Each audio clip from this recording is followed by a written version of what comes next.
चंपकवन के जंगल में टुनटुनी चिड़िया अपने माँ बाप और अपनी छोटी बहन पिंकी चिड़िया के साथ रहती थी। टुनटुनी अपनी छोटी बहन को बहुत प्यार करती थी। उसके माँ बाप किसान थे। जब वो खेत पर काम करने चले जाते थे तब टुनटुनी अपनी बहन की देखभाल करती थी। एक दिन जब टुनटुनी के माँ बाप खेत से घर वापस लौटे तो टुनटुनी अपनी माँ से कहती है, माँ, दूध खत्म हो गया है और पिंकी कब से रोई जा रही है। तुम मुझे पैसे दो, मैं पास वाली दुकान से जाकर दूध खरीद कर लाती हूँ। टुनटुनी अपनी माँ से पैसे लेकर जाने लगती है। तभी पिंकी चिड़िया रोने लगती है। अरे टुनटुनी चिड़िया, इसे भी अपने साथ लेती जा, थोड़ा ये भी बाहर घूम लेगी। अच्छा माँ, मैं पिंकी को भी अपने साथ ले जाती हूँ। थोड़ी देर बाद जब टुनटुनी चिड़िया दूध लेकर लौटती है तो देखती है कि उसके मम्मी पापा को किसी ने जान से मार दिया है। दोनों खून से लथपथ पड़े थे। अपने माँ बाप की ये हालत देखकर टुनटुनी चिड़िया रोने लगती है।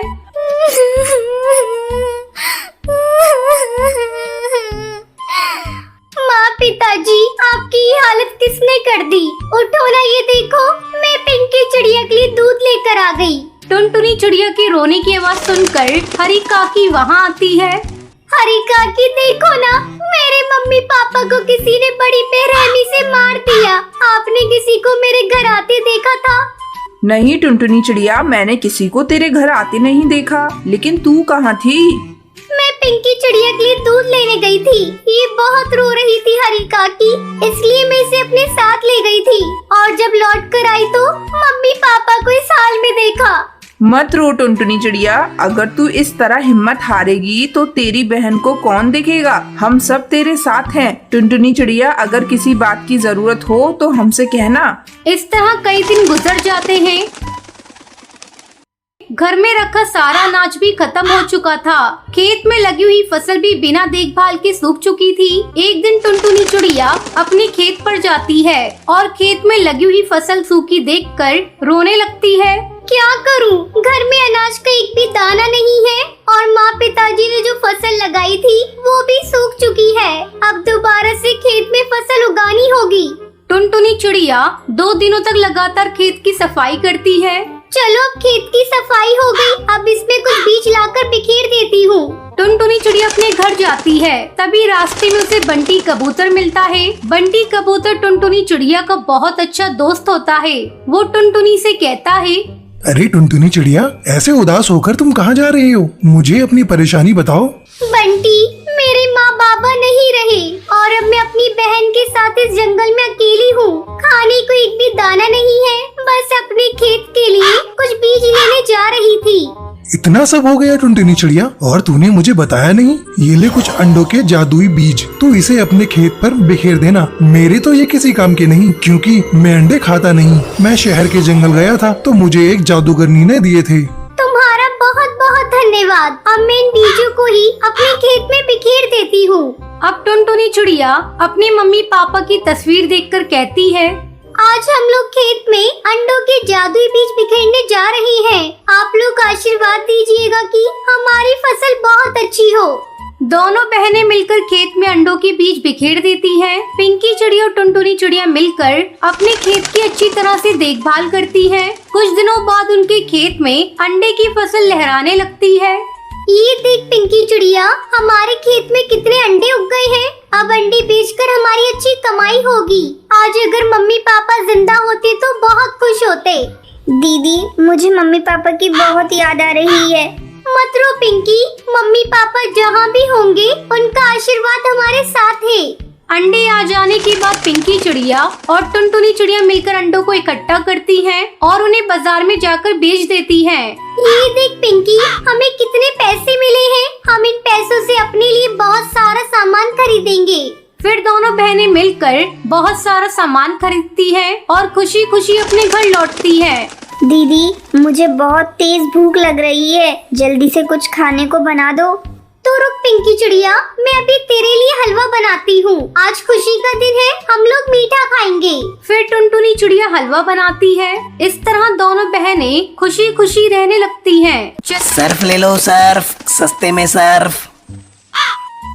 सर्फ ले लो सर्फ, सस्ते में सर्फ। सुंदरवन जंगल में टूनी चिड़िया अपनी बहू टुनटुनी चिड़िया के साथ रहा करती थी। टुनटुनी चिड़िया बहुत ही लालची थी। एक दिन बंटी कबूतर घर आता है और अपनी माँ टूनी चिड़िया से पूछता है, माँ टुनटुनी चिड़िया कहाँ है? कहीं दिखाई नहीं दे रही है। बेटा तुझे तो पता है शहर में कहीं भी सेल लगती है टुनटुनी चिड़िया पहले जाती है। तेरे ऑफिस जाने के बाद से ही वो शहर के जंगल गई है। तभी टुनटुनी चिड़िया आ जाती है और उसके हाथों में बहुत सारे थैले थे। माँ जी ये देखिए, आज मैंने बहुत सारी शॉपिंग की है। सेल में बहुत ही सस्ती साड़ियाँ मिल रही थी, इसलिए मैंने कुछ ज्यादा ही ले लिया। अच्छा बहू, अब जाकर खाना पका।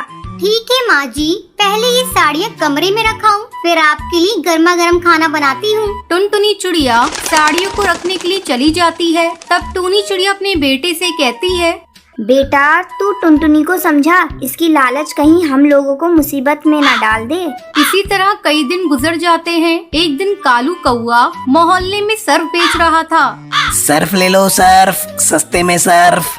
जब टुनटुनी उसकी आवाज सुनती है तो उसे बुलाती है। अरे ओ भैया इधर आना। कालू टुनटुनी के पास आता है। बहन जी ये सर्फ देखिए, 3 पैकेट पर 1 बाल्टी फ्री है। बहुत ही सस्ते में दे रहा हूँ। इतनी सस्ती आपको कहीं नहीं मिलेगी। कहिए कितनी पैकेट दे दूँ? टुनटुनी सर्फ लेने के लिए अपनी सास से पैसे मांगने जाती है। माँ जी बहुत ही सस्ते में सर्फ मिल रहा है। 3 पैकेट लेने पर 1 बाल्टी भी फ्री दे रहा है। कहिए कितने पैकेट ले लूं? अरे बहू तू क्यों लालच करती है? फ्री के चक्कर में हर समय पड़ी रहती है। जरा अच्छे से जांच परख कर ले, सर्फ ठीक तो है ना? माँ जी आप बेकार में चिंता करती हैं। मैंने देखा है जंगल के सारे पक्षी उससे सर्फ खरीद रहे थे। ठीक है बहू, ये ले पैसे। तू इतना कह रही है तो खरीद ले। अब टुनटुनी चिड़िया सर्फ के 3 पैकेट खरीद लेती है। साथ में उसे 1 बाल्टी फ्री में मिल जाती है। फ्री की बाल्टी पाकर टुनटुनी चिड़िया बहुत खुश होती है। अगले दिन सर्फ से कपड़े धोने लगती है। अरे बहू जरा इधर आ। टुनटुनी चिड़िया वहाँ आती है। क्या हुआ माँ जी, आप क्यों चिल्ला रही हैं? चिल्लाऊं नहीं तो और क्या करूं? ये देख सारे सर्फ के पैकेट बेकार हैं, इसमें तो झाग ही नहीं बन रहे। और ये ले बाल्टी, ये भी इतनी पतली है, एक ही बार में टूट जाएगी। मैंने तो तुझे मना किया था, लेकिन तू मेरी सुनती कहाँ है? तेरे लालच के चलते हम लोग बर्बाद हो जाएंगे। माँ जी आप मुझ पर इतना गुस्सा क्यों कर रही हैं? इसमें मेरी क्या गलती है? मैं तो 2 पैसे बचाना चाहती हूँ और उसने मुझे गलत सर्फ दे दिया तो मैं क्या करूँ?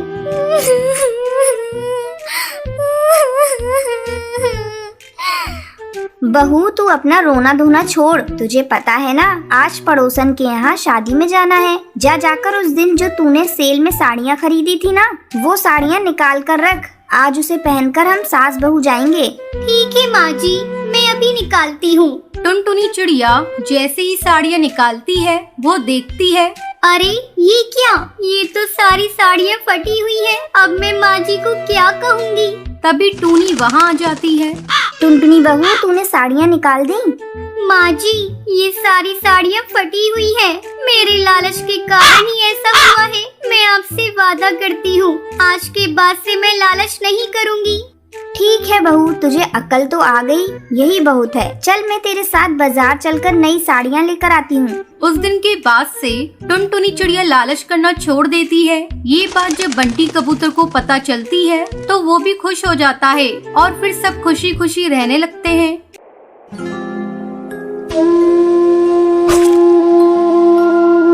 सुंदरी सोफे पर बैठकर सब्जी काट रही होती है। तभी अचानक उनमें से एक बैंगन सड़ा हुआ निकल जाता है। आजकल सब्जियाँ कितनी महंगी आने लगी हैं और ये बैंगन भी सड़ा हुआ है। एक काम करती हूँ, इसका आधा भाग काट कर निकाल देती हूँ और आधा बना लूंगी। इससे पैसों की बचत भी हो जाएगी और सब्जी भी बन जाएगी। मैम साहब सर्फ खत्म हो गया है, मैं कपड़े कैसे धोऊं? टुनटुनी मैंने कल ही तो तुझे नया पैकेट खोल कर दिया था सर्फ का। इतनी सारी सर्फ इतनी जल्दी कैसे खत्म हो गए? लगता है तूने सारा सर्फ पानी में बहा दिया होगा। रुक, अब मैं तुझे सर्फ नाप कर दिया करूँगी। ये ले एक ढक्कन पकड़ और इसी में तू सारा काम कर। अरे ये क्या टुनटुनी, तूने चाय के बर्तन कहाँ रख दिए? मैंने अभी उसमें चाय बनाई थी और मैंने चाय पत्ती भी उसी में रखा था। सोचा था कि शाम को दोबारा बना लूंगी। कहाँ रख दिया उस बर्तन को? मैम साहब, उसमें तो बहुत थोड़ी सी चाय पत्ती थी। मैंने सोचा सारे बर्तनों के साथ उसे भी साफ कर दूं। कान खोलकर मेरी बात सुन ले, आगे से मुझसे बिना पूछे एक भी काम तू नहीं करेगी। सुंदरी, मुझे लेट हो रहा है ऑफिस के लिए। लाओ, मेरा टिफिन कहाँ है? अभी टिफिन लगा देती हूँ जी। अरे ये क्या? ये तो पड़ोस के दिए हुए समोसे हैं। क्या तुम इसे ही मुझे लंच में दोगी? अरे तो क्या हुआ जी, समोसे तो कितने अच्छे हैं, परसों के ही तो बने हुए हैं। और क्या हुआ, एक दिन के पैसे भी तो बचेंगे। तुम नहीं सुधरोगी सुंदरी। तभी किसी चीज के टूटने की आवाज आती है। अरे अब क्या तोड़ दिया टुनटुनी तूने?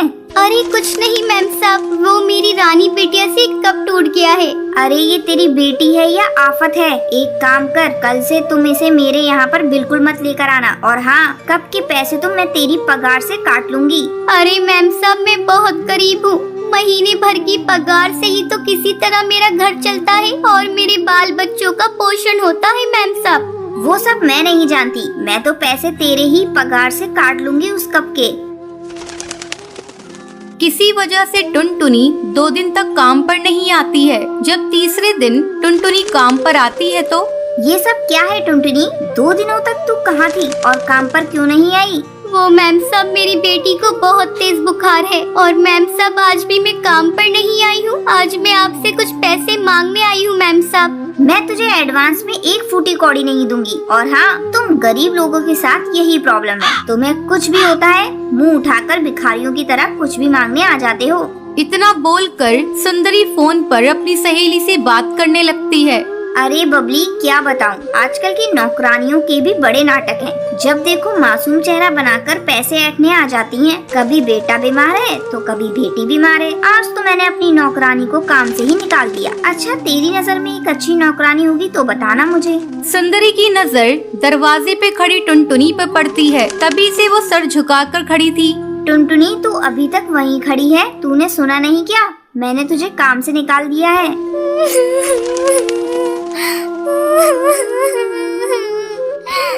नहीं नहीं मालकिन, मुझ जैसी गरीब के साथ ऐसा मत करिए। मैं कहाँ जाऊंगी मालकिन? इतनी जल्दी मुझे कोई काम नहीं देगा मालकिन। मालकिन, मैं आपसे कभी भी एडवांस नहीं मांगूंगी। अच्छा ठीक है, अब ज्यादा मक्खन मत लगा और जाकर किचन में काम कर। और हाँ, ज्यादा टाइम ये नूडल्स लेते जाना, तेरी वो रानी खा लेगी। टुनटुनी जब काम कर कर वापस घर लौटती है तो सुंदरी के दिए हुए नूडल्स को भी साथ ले आती है। बेचारी टुनटुनी को पता नहीं था वो नूडल्स 3 दिन के बासी हैं। टुनटुनी अपनी मासूम सी बच्ची को वो नूडल्स खिला देती है। नूडल्स को खाते ही रानी उल्टियाँ करने लगती है। माँ, मेरी तबीयत ठीक नहीं लग रही है माँ। अरे रानी बेटा, क्या हुआ?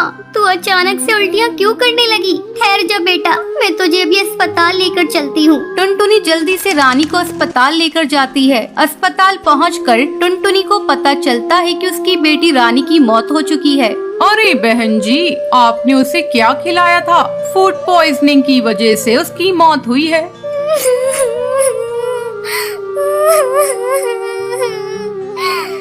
डॉक्टर साहब, मेरी बच्ची ने तो नूडल्स खाया था। मेरी बच्ची तो बहुत भली चंगी थी। डॉक्टर साहब, थोड़ा सा बुखार था, नूडल्स खाते ही उसे उल्टी आने लगी। डॉक्टर उस नूडल्स की लैब में टेस्टिंग कराते हैं तो उन्हें पता चलता है कि वो 3 दिन का बासी था। डॉक्टर जैसे ही ये बात टुनटुनी को बताता है तो उसके पैरों तले जमीन निकल जाती है। उसे पता चलता है कि उसकी कंजूस मालकिन की वजह से ही उसकी बेटी की आज मौत हो गई। चंदनवन में रहने वाला बंटी का परिवार अपने बेटे कबूतर को चिड़िया दिखाने ले जाता है। बेटा बंटी चिड़िया को देखता है और देखता ही रह जाता है। माँ, मैं शादी करूँगा तो इसी चिड़िया से करूँगा। मुझे ना कुछ पूछना है, ना ही कोई बात करनी है। बस फिर क्या था, धूमधाम से बंटी की शादी टुनटुनी से हो जाती है। लेकिन अगले दिन टुनटुनी की आवाज जब घर वाले सुनते हैं तो दंग रह जाते हैं, क्योंकि खुद ही सुन लीजिए। अले अले, इतनी जल्दी सुबह हो गई, मुझे तो नींद आ रही है। टुनटुनी, ये कैसे बोल रही हो तुम? ठीक तो हो ना? बिल्कुल, मुझे ता हुआ है, मैं तो बिल्कुल ठीक हूँ। बंटी को समझते देर नहीं लगती है। जिस टुनटुनी की चू चू आवाज वो सुनना चाहता था वो तो तोतली निकली। अब क्या था, बंटी सर पकड़कर बैठ जाता है। तभी उसकी माँ वहाँ आ जाती है। अरे बंटी बेटा, बहू को क्या हुआ? तुम लोग परेशान से लग रहे हो, सब ठीक तो है ना? बंटी कुछ बोलता उससे पहले ही टुनटुनी बोल पड़ती है। अरे चाचू माँ, कोई बात नहीं है, ये तो बिला वजह ही परेशान हो रहे हैं। अरे ये तो तोतली है, तोतली। मेरे तो भाग्य ही फूट गए। तुझे ही तो लड़की की सूरत देखनी थी, देख ली। अब जीवन भर करो मेला बाबू मेला सोना। अरे माँ, तुम भी मजाक कर रही हो। मैं अपने दोस्तों के सामने से कैसे लेकर जाऊँगा? बंटी को परेशान देखकर टुनटुनी हंसती है और कहती है, अरे आपको परेशान होने की जरूरत नहीं है, मैं चुपला कर लूंगी आपके दोस्तों के सामने। मेरे पापा भी मेले को चुपलाने को बोलते थे। बंटी और उसकी माँ को टुनटुनी का आइडिया अच्छा लगता है। अगले दिन बंटी और टुनटुनी बंटी के दोस्त के घर जाते हैं, जहाँ बंटी टुनटुनी को समझाकर जाता है उसे चुप रहना है, चाहे जो हो जाए वो एक बूंद आवाज नहीं निकालेगी। बस क्या था, सब खाना खाते हैं। बंटी के दोस्त की बीवी टुनटुनी से उसका नाम पूछती है। तभी बंटी बोल पड़ता है, टुनटुनी नाम है भाभी इसका। अब दोस्त के घर कोई भी टुनटुनी से सवाल करता, जवाब बंटी देता। टुनटुनी को बोलने का मौका ही नहीं देता। उसे डर था कहीं टुनटुनी उसके तोतलेपन की पोल न खोल दे। अरे भैया, क्या बात है? जब से आप आए हैं मैंने तो आपकी बीवी की आवाज ही नहीं सुनी। कहीं गूंगी तो नहीं है ना? टुनटुनी को ये बात सुनकर बुरा लगता है, लेकिन उसे बंटी की बात भी याद रहती है। उसे कुछ भी नहीं बोलना है, तो लिहाजा वो चुप ही रहती है। अरे नहीं नहीं भाभी, टुनटुनी नाम है मेरी बीवी का, टुनटुनी। और टुनटुनी भी भला गूंगी हो सकती है क्या? वो तो जरा शर्मीली और कम बोलने वाली है मेरी बीवी। सभी बंटी की बात पर यकीन कर लेते हैं, लेकिन उन लोगों के घर में एक बदमाश बच्चा होता है जो लगातार टुनटुनी को देख रहा होता है। वो सोचता है कैसे भी करके वो टुनटुनी की आवाज सुनकर ही रहेगा। बस फिर क्या था, बच्चा प्लास्टिक के चूहे पर चाबी भरकर उसे टुनटुनी के पैर के नीचे छोड़ देता है। जैसे ही नकली चूहा जाकर टुनटुनी के पैर से टकराता है तो टुनटुनी जोर जोर से चिल्लाने लगती है, अरे तुहा तुहा, पकलो पकलो, तुहा निकाल लिया। बच्चा टुनटुनी के मुंह से तोतली आवाज सुनकर जोर जोर से हंसने लगता है। बंटी का मुंह उतर जाता है। तो तभी भाभी बंटी को समझाती है, तुम्हारी टुनटुनी तोतली है क्या? हाँ भाभी भैया, मैंने तो बस इसकी सुंदरता देखी, इससे कोई सवाल जवाब करना भी जरूरी नहीं समझा। लेकिन शादी के बाद मुझे पता चला कि ये तो तोतली है। अरे कोई बात नहीं बंटी भैया, अब तोतलापन का इलाज है। आप ना इसे अच्छे डॉक्टर को दिखाइए, इसका इलाज संभव है। अच्छा भाभी, फिर तो मैं कल ही इसे डॉक्टर के पास लेकर जाऊंगा और फिर मेरी टुनटुनी सच में कोयल की तरह बोलेगी। बंटी कबूतर टुनटुनी को डॉक्टर के पास लेकर जाता है। कुछ ही महीनों बाद टुनटुनी बिल्कुल ठीक हो जाती है। बंटी जी, आपका बहुत बहुत शुक्रिया। आज आपकी वजह से मेरा तुतलानापन दूर हो गया और मैं अच्छे से बोल पा रही हूँ। अब वो तीनों एक साथ खुशी खुशी रहते हैं।